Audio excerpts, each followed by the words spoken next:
শওকত মোল্লা ও তো সিপিএমের হারমাত ছিল। ও যে পাতে খায় সেই পাতে পায়খানা ফেরে। ওর সম্পর্কে কথা না বললেই ভালো হয়। অনেক দেরি করে ফেলেছে। আজকে শওকত মোল্লার কালচার, শওকত মোল্লার চলাফেরা, আজকের তোয়া সিদ্দিকী মহাশয়ের চিনতে অনেক দেরি হয়ে গেছে। আজকের অনেক দেরি করার পরে যে ওনার দেরিতে ঘুম ভেঙেছে, এর জন্য তানার অবহেলা বলে মনে করব।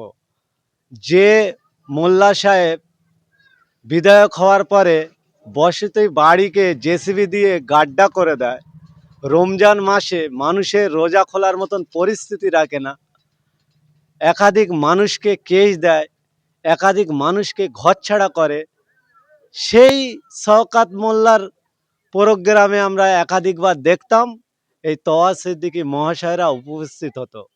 কখনো ইফতারের পার্টি বলে, কখনো ইফতারের মজলিস বলে, কখনো বিভিন্নভাবে এই শওকত মোল্লাকে সাপোর্ট করতে দেখেছি। এমনও আমরা দেখেছি যে তোয়া সিদ্দিকী মহাশয় তিনি বলেছিলেন যে ক্যানিং পূর্বের কোনো একটা জায়গায় দাঁড়িয়ে যে এইখানে যদি দেশের প্রধানমন্ত্রী এসেও দাঁড়ায় তবুও শওকত মোল্লা জিতবে। এই যে একটা সাপোর্ট, এটা ধর্মীয় গুরু হিসাবে এই যে একটা তানার পাশে দাঁড়ানো, আজকের এই শওকত মোল্লার কালচার দেখে ভারতবর্ষের তদন্তকারী সংস্থা যখন নটোরিয়াস ক্রিমিনাল বলে আখ্যায়িত করেছেন, সেই জায়গায় হুজুরের লেটে ঘুম ভাঙাটা হয়তো ভুল হয়েছে। তিনি যদি আগে ঘুম ভাঙাতেন আরও বাংলার মানুষ সজাগ হতো বলে আমরা মনে করছি। দেখেন তো, কে দৌড় মারছে আর কে হুঙ্কার দিচ্ছে ওটাই আমরা আমল দিই না, এবং মানুষ সেটাই বিশ্বাস না। মানুষের হয়ে যিনি কথা বলবেন, মানুষের পাশে গিয়ে যারা দাঁড়াবে, মানুষের ন্যায্য অধিকার যে বুঝিয়ে দেবে, মানুষের জন্য কণ্ঠ হয়ে যিনি প্রতিবাদ করবে, মানুষ তাদের সঙ্গে থাকবে। এই যে রেষারেষি, এই যে হানাহানি, এই যে বাদ বিতর্ক, এটা মানুষ কতটা গ্রহণ করে নেবে আমি জানি না, কিন্তু মানুষের জন্য কথা বললে দিনের শেষে মানুষ তার খোঁজ নেবে। আজকের তোয়া সিদ্দিকী বলেন, মহাশয় বলেন, আর শওকত সাহেব বলেন, এনাদের মধ্যে যে বাদদণ্ড চলছে, এই বাদদণ্ডে মুসলিম সমাজ কালিমালিপ্ত হচ্ছে।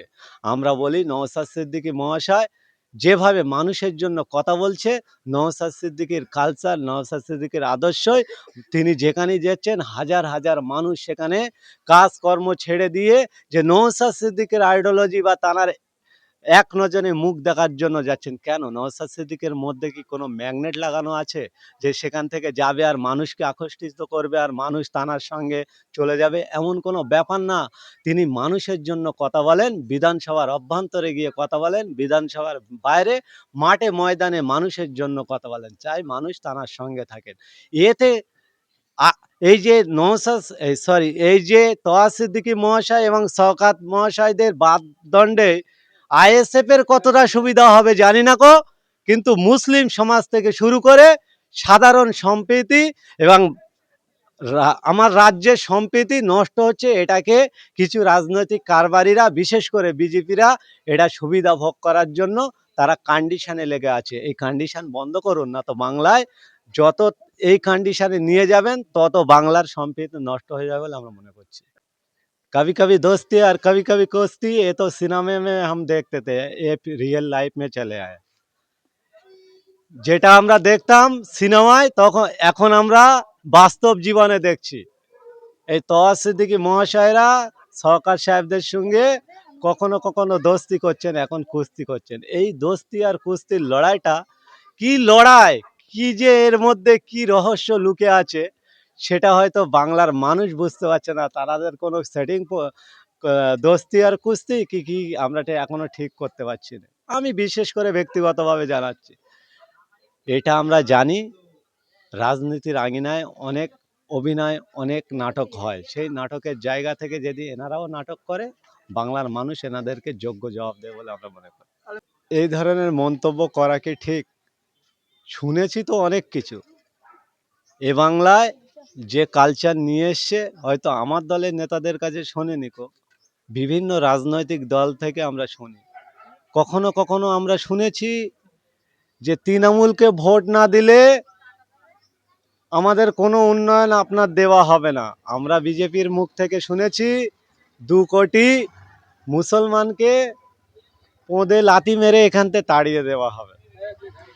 আমরা একটা সময় শুনেছি যে শওকত মোল্লাদের কালচার দেখেছি যে নবী দিবসকে অ্যাটেন্ড হওয়ার জন্য শত শত মানুষের বিদ্যুৎ বিচ্ছিন্ন করে দেওয়া। বিশেষ করে আমরা গাংচড়, যেটা হচ্ছে একেবারে আহ, ওটা সম্ভবত বোদা অঞ্চলের পাশে, গাংচড়ে একাধিক লোকের রেশন কার্ড অর্থাৎ খাদ্য সাথী কার্ড কেড়ে নেওয়া আছে। এরকম বহুত কিছু আমরা শুনেছি, কিন্তু এই দল না করলে ইডিসিবি আনা হবে এই হুঙ্কার যারা দেয় তাদের হয়তো মানে দেশের আইন ব্যবস্থার উপরে আস্থা নেই বলে এই ধরনের মন্তব্য করছে বলে আমরা মনে করছি। দেখেন, আমি একটা সর্বপ্রথম কথা বলি, নবিয়ানা জলসার মজলিস থেকে ধর্মীয় গুরু হিসেবে তিনি তানার প্ল্যাটফর্ম থেকে আব্বাস সিদ্দিকী মহাশয় মন্তব্য করেছিলেন, কিন্তু আপনি যে কথাটা বললেন তিনি শওকত মোল্লার নাম নেয়নি। তিনি বলেছেন ওকে আমি জাহান্নামের কুকুর মনে করি। এই যে কুকুর আর মনে করা, ডাইরেক্ট টাকানাকে খেতাব দেওয়া আর ওনাকে মনে করি, মানে সেটা তার পার্সোনালিটি ব্যাপার। এই জায়গা থেকে যখন একটা সমাজে শওকত মোল্লাকে বিভিন্ন জায়গায় বিভিন্ন পোস্টে আমরা যখন দেখলাম যে শওকত মোল্লাকে সাধারণ মানুষ বলছে যে জাহান্নামের কুকুর বলে আখ্যায়িত করা হয়েছে, তখন এই শওকত মোল্লার প্রিয় মানুষরা, কোলের কাছের কোঁচড়ের মানুষরা শওকত মোল্লাকে যে আমার নেতাকে জাহান্নামের কুকুর বানালি, আমি আমার নেতাকে খোদা বানিয়ে দেব। এই আলাউদ্দিনের বক্তব্য, যার কথা বলছেন এনার বক্তব্য স্পষ্ট হচ্ছে যে ওনার নজরে শওকত মোল্লা হচ্ছে গরিব মানুষদের আল্লাহ, তিনি বলেছেন। আর তিনি এই ড্যামেজ কন্ট্রোল করার জন্য আরও একটা বক্তব্য দিয়েছেন যে এটা নাকি এআই এর সাউন্ড বা এআই এর ভিডিও। সেই জন্য আমরা সবসময় বলি, সর্বসময় মানুষের জন্য জনপ্রতিনিধি তৈরি হয় মানুষের সঙ্গে মিশে কাজ করতে হবে। মানুষ বিপদে যখন যেখানেই পড়বে মানুষের সঙ্গে সেইখানে গিয়ে তার পাশে দাঁড়াতে হবে। এটাই হচ্ছে রাজনীতির আঙিনায় একটা স্বচ্ছ মনোভাব আনার জন্য ইন্ডিয়ান সেকুলার ফ্রন্টের যে চেয়ারম্যান নওশাদ সিদ্দিকী মহাশয় সেটা চেষ্টা করছেন। নওশাদ সিদ্দিকী হারবে কি কে হারবে সেটা তো মানুষ নির্ণয় করবে। কোনো নেতা যদি বলে যে নওশাদ সিদ্দিকী হেরে যাবে, সেটা তার ব্যক্তিগত মতামত, তিনি প্রকাশ করতেই পারেন। ভারতবর্ষের গণতান্ত্রিক দেশে এই স্বাধীনতা তার আছে, কিন্তু নওশাদ সিদ্দিকী হারবে কি জিতবে সেটা ভাঙড়ের সাধারণ ভোটার নির্ণয় করবে বা ঠিক করবে। আমরা মনে করি নওশাদ সিদ্দিকীর ভালোবাসা, নওশাদ সিদ্দিকীর আদর্শ, নওশাদ সিদ্দিকীর আইডিওলজি তা ভাঙড়ের মানুষ যেভাবে গ্রহণ করে নিয়েছে, ভাঙড়ে অন্য কেউ এখানে ঠাঁই পাবে না। নওশাদ সিদ্দিকী পুনরায় বিধায়ক হয়ে যাবে বলে আমরা মনে করছি।